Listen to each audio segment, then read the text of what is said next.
nuestro podcast.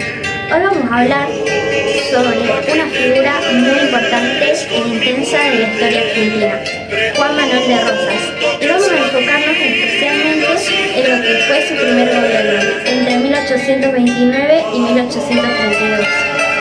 Que marcó el inicio de su figura política, su estilo de liderazgo y también muchas tensiones que seguirán durante años. Así que si te interesa la historia, empecemos. Para entender por qué Rosas llega al poder, tenemos que mirar qué pasaba en Argentina en ese momento. En 1829 el país estaba en crisis. Había una fuerte lucha entre dos grandes bandos, los unitarios, que querían un gobierno centralizado en Buenos Aires, y los federales, que defendían la autonomía de las provincias. Venía de pasar algo muy grave. El gobernador Manuel Dorrego, que era federal, fue fusilado por orden del general unitario Juan Lavalle. Ese hecho generó un escándalo político y mucha división.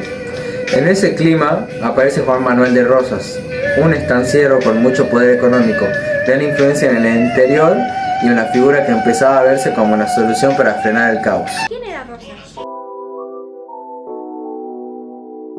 Rosas no era un político común, era un hombre de campo, criollo, con ideas firmes y un carácter muy marcado. Había tenido experiencias en el ejército, pero sobre todo tenía un poder gracias a sus tierras, su relación con los gauchos y su imagen del hombre del orden. En 1829 fue elegido gobernador de Buenos Aires, la provincia más poderosa con apoyo del sector federal. Y aunque el país no tenía todavía una organización nacional clara, su figura empezó a crecer muchísimo. Características del primer gobierno.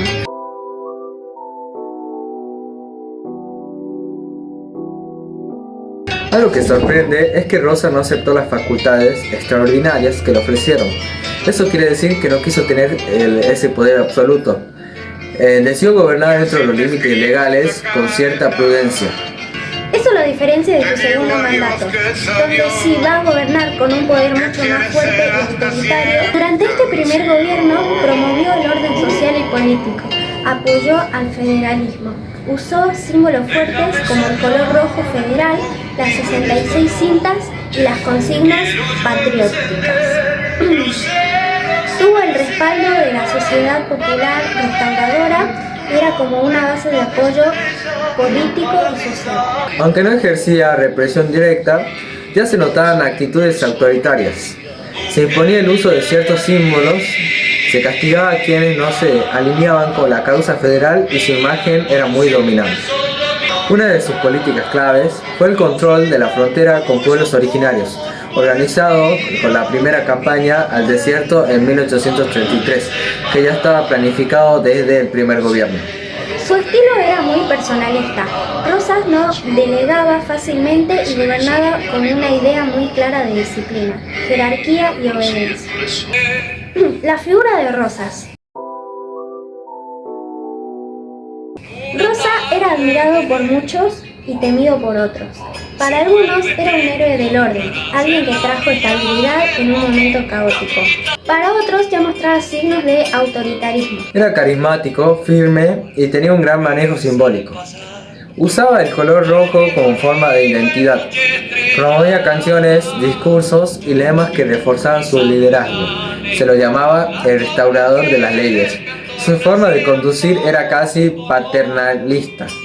No buscaba el consenso, buscaba que lo siguieran. El lema de Juan Manuel de Rosas era "Muerte al unitario", que reflejaba su postura en contra de los opositores políticos, específicamente los unitarios, a quienes consideraba una amenaza para su gobierno y la identidad federal que buscaba consolidar en Argentina. Este lema se convirtió en un símbolo de la represión, el autoritarismo que caracterizó su régimen. Fin del gobierno y consecuencias. En 1832, Rosas renunció al gobierno. La razón: no quiso seguir si no le daban facultades extraordinarias, es decir, más poder. Como no se las coincidieron en ese momento, prefirió irse a su estancia Los Cerrillos y retirarse temporalmente de la política. Esto abrió paso a un periodismo de transición, pero Rosas seguía siendo una figura influyente. Poco después después, en 1835, volvería al poder, esta vez con más fuerza, más control y un estilo mucho más autoritario. Entonces, ¿cómo deberíamos recordar este primer gobierno? El primer gobierno de Juan Manuel de Rosas se recuerda como un periodo de autoritarismo y represión en Argentina. Durante su mandato, entre 1829 a 1832, Rosas ejerció un control férreo sobre la política y la sociedad, sentando las bases para futuros regímenes autoritarios. Se caracterizó por la centralización del poder, la represión política y el cultivo a la personalidad. Su gobierno generó una profunda división en la sociedad argentina y un estancamiento económico. Su legado histórico es controvertido y se le considera tanto un líder nacionalista como un dictador y violador de los derechos humanos. ¿Fue Rosas un hombre que trajo estabilidad o alguien que empezó a construir una base de poder personal que después se transformaría en dictadura? Es difícil dar una sola respuesta. Lo cierto es que Rosas marcó una época y su primer gobierno fue el inicio de una forma de hacer política muy argentina, fuerte en lo simbólico, con una figura central y muchas veces con tensiones entre el orden y la libertad. Nació el 30 de marzo de 1973 en Buenos Aires, hito del Virreinato del Río de la Plata. Juan Manuel de Rosas aparece en el billete de 20 pesos en la versión anterior hasta el 2016, junto con la imagen de la Vuelta de Obligado en una edición especial conmemorativa, pero esa versión fue de circulación limitada y ya no es común. En la versión actual, desde 2016 en adelante, aparece el guanaco como parte de la serie de billetes con animales autóctonos de Argentina. Es un billete de color marrón rojizo vertical. Juan Manuel de Rosas fue un niño caprichoso pero autodisciplinado. Se escapó de su casa a los 13 años tras una pelea con su madre, desnudo, dejando una nota que decía: "Me voy sin llevar nada que no sea mío".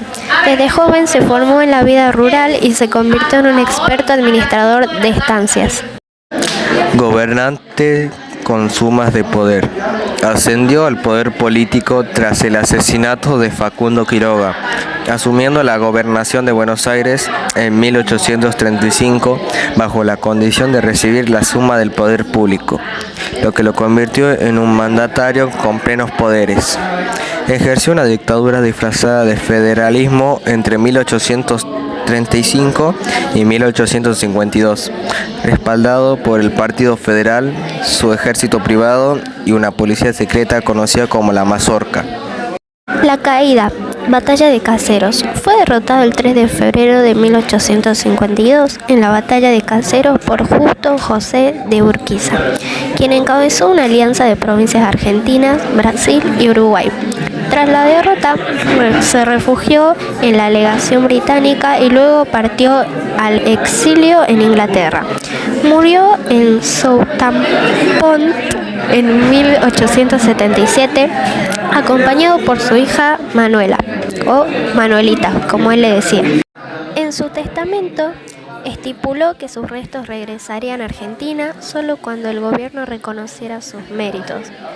Ese retorno ocurrió en 1989 durante la presidencia de Carlos Menem, en un gesto simbólico de reconocimiento nacional. Su féretro fue recibido con honores estatales y hoy descansa en el cementerio de la Recoleta.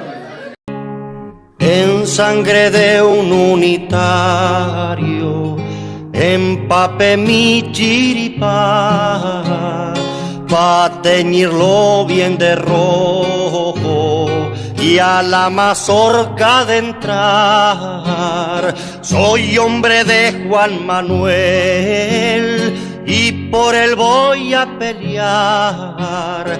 ¿Dónde está Bartolo Mitre? Que lo quiero degollar. Mazurca de la mazorca no es mazurca pa' bailar, es pa' que corra la sangre que es de color federal. Mazurca de la mazorca no es mazurca pa' bailar, es pa' que corra la sangre que es de color federal.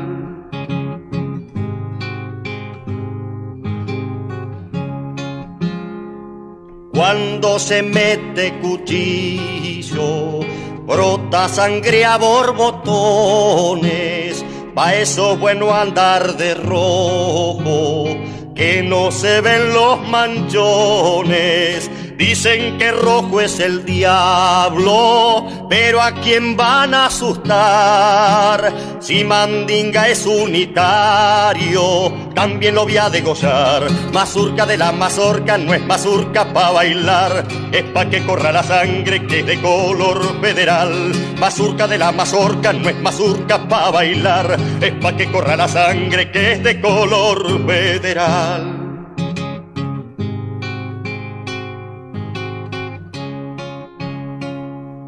Enemigos de la patria, vendidos a los de afuera, van a sentir todo el peso de la furia mazorquera. Gracias por haber escuchado nuestro podcast. Espero que les haya gustado mucho. Somos Giovanna Costa y Santiago Herrera y esto fue un viaje al pasado. Chao. Chao.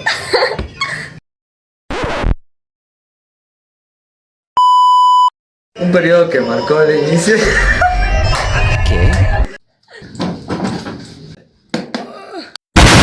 Dale, dale.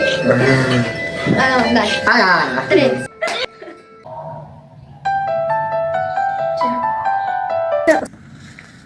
Ay, ay. Oye, estoy confundido. ¿Es un final triste o un final feliz? Es un final y basta.